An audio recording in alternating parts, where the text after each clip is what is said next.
గత కొన్ని రోజులుగా తెలుగు రాష్ట్రాల్లో మహిళా అఘోరీ హల్చల్ చేస్తున్న సంగతి తెలిసిందే. హిందూ సనాతన ధర్మ పరిరక్షణే తన ధ్యేయం అంటూ తెలుగు రాష్ట్రాల్లో పర్యటిస్తూ పలు పుణ్యక్షేత్రాల్ని సందర్శించుకుంది. మొదట్లో ఈ మహిళా అఘోరీ సోషల్ మీడియాను ఓ ఊపు ఊపేసింది.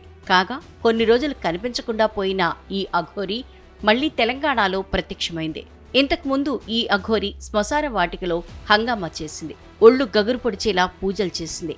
అంతేకాకుండా అప్పుడే ఆరిన చితిపై కూర్చుని ఆ బూడిదను తన ఒంటిపై రుద్దుకుంటూ ప్రజలను భయాందోళనకు గురిచేసిన పరిస్థితులు ఉన్నాయి. కాగా తాజాగా అఘోరీ సిద్దిపేట జిల్లాలో ప్రత్యక్షమైంది.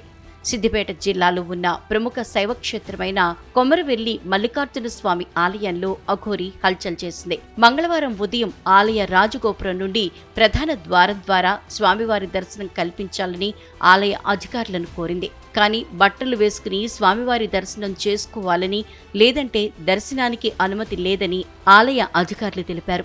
దీంతో ఆగ్రహించిన అఘోరీ తిరిగి కారులో కూర్చుని బయటకు రాకపోవడంతో ఆలయ అధికారులు దుస్తులు వేసుకోవాలని కోరారు. ఈ సమయంలో ఆలయ రాజగోపురం వద్ద భక్తులు అఘోరీని చూసేందుకు భారీగా తరలిరావడంతో కోపంతో తన కారులో ఉన్న కత్తితో పలువురిపై దాడి చేసింది. అనంతరం ఆలయ అధికారులు నచ్చచెప్పడంతో బట్టలు వేసుకుని స్వామివారి దర్శనం చేసుకుని కొమరవెల్లి నుండి వెళ్లిపోయింది.